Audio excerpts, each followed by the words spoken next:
Ensemble pour la République vient de déposer solennellement la candidature de Moïse Katumbi à la magistrature suprême pour être le prochain président de la République démocratique du Congo. L'agenda de ces dépôts de candidatures s'inscrit fort malheureusement dans un contexte de deuil et de répression. Notre parti pleure encore l'honorable Chérubin Okiende Senga. Ce dépôt de candidature répond à l'appel et aux sollicitations du peuple du Congo profond que Moïse Katumbi vient encore tout récemment de consulter. La candidature de Moïse Katumbi vise à restaurer l'intégrité de notre territoire et à redonner sa dignité et sa fierté à un peuple longtemps abandonné et oublié. Pourquoi maintenant? Je pense que c'est puisque notre pays va très mal. Et il va très mal sur plusieurs plans. Je crois qu'aujourd'hui nous sommes devant une crise qui est une crise existentielle. Cette crise est existentielle puisque notre pays est occupé aujourd'hui par des pays étrangers. Nous avons plus de 100 groupes armés à l'est du pays. Et je crois que dans ces conditions où on ne gère plus l'intégrité territoriale de notre pays, il y a urgence. Il y a urgence puisque nos richesses aujourd'hui sont bradées et nous vivons dans une situation de prédation sans précédent. Alors que tout le monde déclare que l'avenir de la planète est en République démocratique du Congo, malheureusement, les Congolais, lui, vivent dans des conditions inhumaines. Et je crois que ce n'est plus tolérable que, en fait, le Congo puisse être toujours la source du développement de notre planète, en commençant par les véhicules, les pneus avec les caoutchoucs. Nous avions perdu 10 millions de personnes. Et après, la bombe atomique, c'est l'uranium congolais qui a été utilisé. Le développement électronique, c'est le coltan congolais. Et demain, ça sera le cobalt congolais pour la transition énergétique. Et devant cette situation, nous ne pouvons plus continuer à rester indifférents et laisser les autres gérer notre patrimoine, gérer nos ressources en nous privant de tout. Le Congolais a toujours répondu absent par rapport à tous ces développements. C'est urgent aujourd'hui de pouvoir faire la part des choses, mettre tout simplement les Congolais en orbite pour qu'ils soient les gestionnaires de ces biens. Puisque nous croyons à la capacité du peuple congolais de pouvoir non seulement aller voter, mais aussi à la capacité de défendre son vote.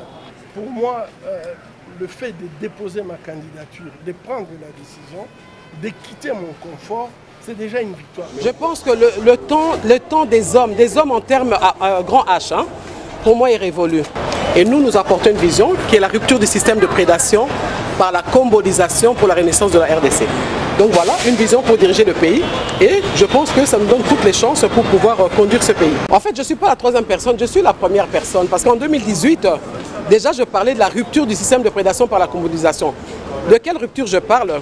De la première naissance que nous avons connue ici en République démocratique du Congo, État indépendant du Congo. L'état d'esprit de prédation qui nous a mis au monde s'est perpétué malheureusement à travers nos dirigeants depuis l'indépendance jusqu'à aujourd'hui. Et nous parlons de cette rupture-là, de la prédation, parce que c'est comme si le peuple congolais était une proie pour ceux qui dirigent. Et nous voulons rompre avec ce système à travers notre vision de la combolisation qui est développée en 7 points. Donc je prendrai le temps de le développer dans les émissions quand vous allez nous inviter.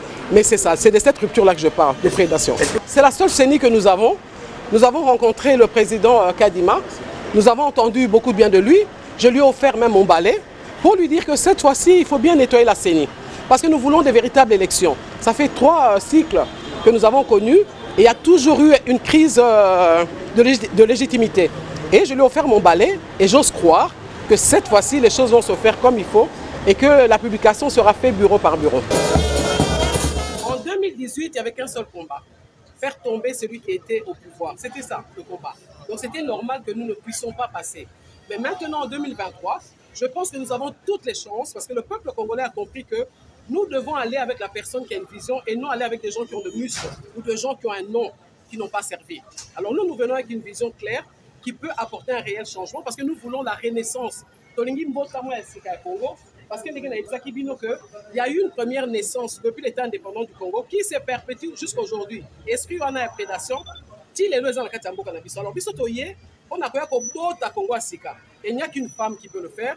Je suis cette femme-là. Les motivations sont essentielles, à savoir libérer le Congo sur le plan tant politique, diplomatique qu'économique et social. C'est-à-dire engager le Congo sur la voie de sa construction, son développement, de manière à ce que le Congolais vive normalement et ait les conditions pour faire étudier son enfant et des conditions nécessaires pour avoir un logement approprié, travailler dans les conditions les meilleures avec une bonne rémunération qui soit digne d'un être humain.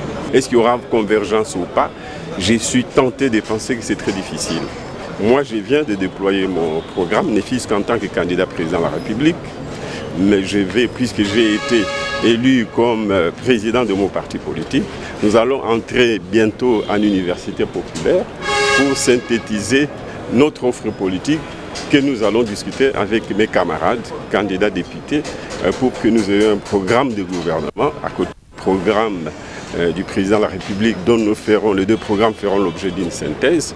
Et à partir de ce moment-là, nous allons commencer à regarder dans la classe politique quelles sont les différentes visions, quels sont les différents programmes et voir quelles sont les synthèses possibles avant ou après les élections.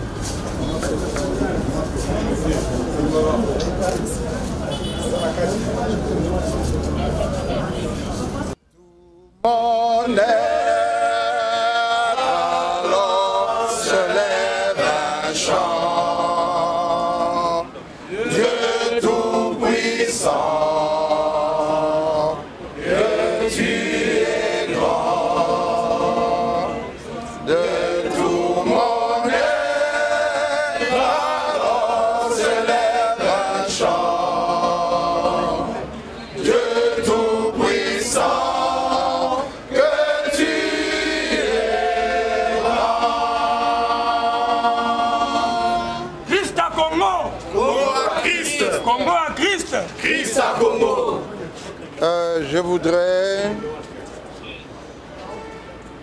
dire ceci. C'est Dieu qui nous a mandatés de venir déposer notre candidature parce que c'est le temps de Dieu, tout simplement. Nous n'avons aucune prétention, mais nous avons obéi à la voix de Dieu. Dieu veut bénir cette nation parce que Dieu l'aime. Nous ne sommes pas là où nous ne sommes ni pour les uns ni pour les autres. Nous avons des églises où tout le monde est là-dedans, dans leurs différents partis politiques. Nous en sommes les pasteurs. Mais aujourd'hui, le Seigneur veut se lever au travers de l'Église et au travers de notre modeste personne. Nous ne sommes pas là à vouloir incriminer qui que ce soit parce que chacun joue sa partition. Mais pour accomplir toutes choses, Dieu qui est le commencement et la fin nous a mandatés afin que l'on reconnaisse que tout vient de Dieu, que la victoire appartient à Dieu et que nous puissions diminuer pour que lui se glorifie. Voilà notre raison d'être ici. Nous sommes là de par Dieu.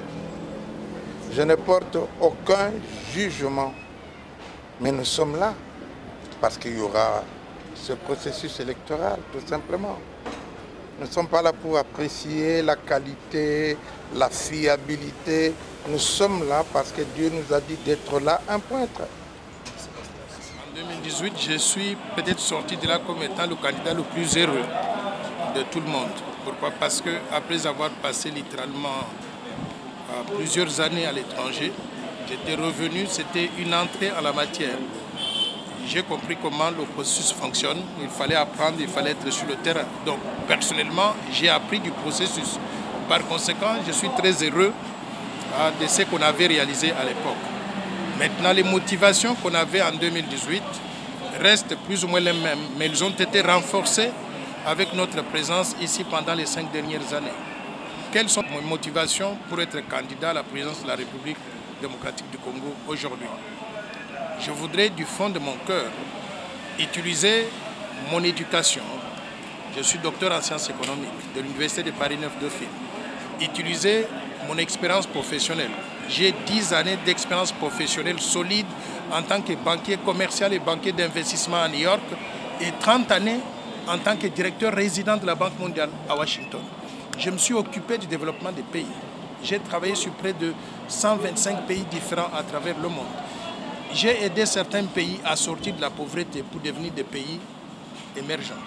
Je voudrais utiliser cette expérience unique qui n'existe pas en RDC pour remettre le Congo sur le point de démarrage du processus de développement économique et social qui pourra profiter à toute la population congolaise. Nous avons parlé du processus électoral et il nous a assuré que les élections auront lieu dans les délais qui sont prévus le 20 décembre 2023 et que le meilleur, c'est lui qui va battre campagne et qui va convaincre la population congolaise à voter pour lui. Ce meilleur-là sera proclamé président de la République. Je suis très rassuré de ce discours-là. Pourquoi? Parce que dehors là, on essaie de motiver les gens, de démotiver les gens en disant que les élections n'auront pas lieu. Il m'a rassuré que les élections auront bel et bien lieu. Je pense que le parti politique est jeune, n'a pas encore d'implantation à travers tout le pays. Et j'estime que ma personne, en tant qu'initiateur de la proposition de loi Tchiani des pères et des mères, ma personne va au-delà du parti politique. Je suis plus connu sur l'ensemble du territoire national en tant que Noël Tchiani, initiateur de la loi des pères et des mères. Et d'épouse, j'ajoute aussi. Alors, dans ces conditions-là, j'ai pensé que tous ceux qui me soutiennent, qui ne sont pas membres de mon parti politique, se sentiraient délaissés si je me mettais en avant comme le candidat du parti politique. Par conséquent, je me présente à vous comme étant un candidat indépendant qui appelle tous les Congolais, des pères et des mères, des pères ou des mères, les expatriés devenus Congolais par certains miracles ou des apatrides devenus Congolais. Nous sommes tous les mêmes devant la loi et nous devons tous participer à cette élection. Mais mettons au palais de la nation quelqu'un qui a des convictions profondes pour réaffirmer la souveraineté nationale, l'intégrité territoriale et réaffirmer l'indépendance de la RDC. Entre-temps aussi, utiliser son expertise